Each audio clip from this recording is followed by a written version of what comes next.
progressive movement has found out in the last year or two that it did not have the credibility with the African American community that it thought it should have or what it thought it was owed. Sure. So what is your message to the progressive movement writ large about how it can walk with credibility and integrity with the African American community?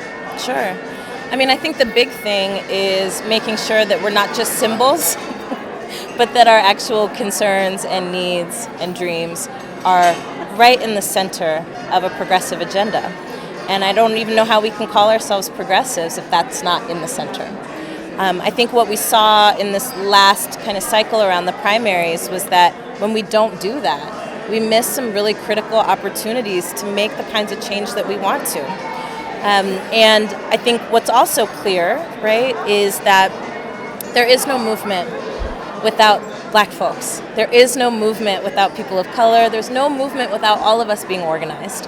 And one of the things that I continue to be concerned about is that if we're not able to talk about what's underneath there, we're never going to get there.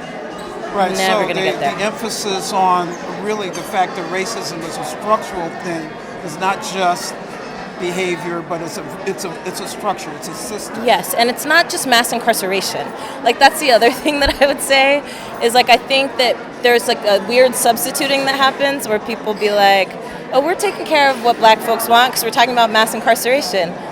No, we need to talk about the quality of life that Black people have in this country and around the world, and what is the root of that. Some of it is about racism, a lot of it.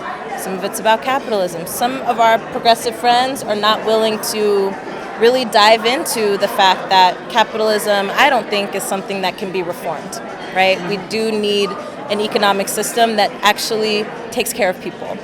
And I guess the last thing in there is it feels really important, again, that people aren't symbols, but they're also in leadership, right? And so saw a lot of symbolism these last couple of days. Black folks singing, Black folks dancing, Black folks testifying, but like Black folks need to be shaping those platforms, and Black folks need to be actually put in positions where we can make decisions too. Well, thank you for carrying that message. Thank you. Appreciate you. Nice to meet you.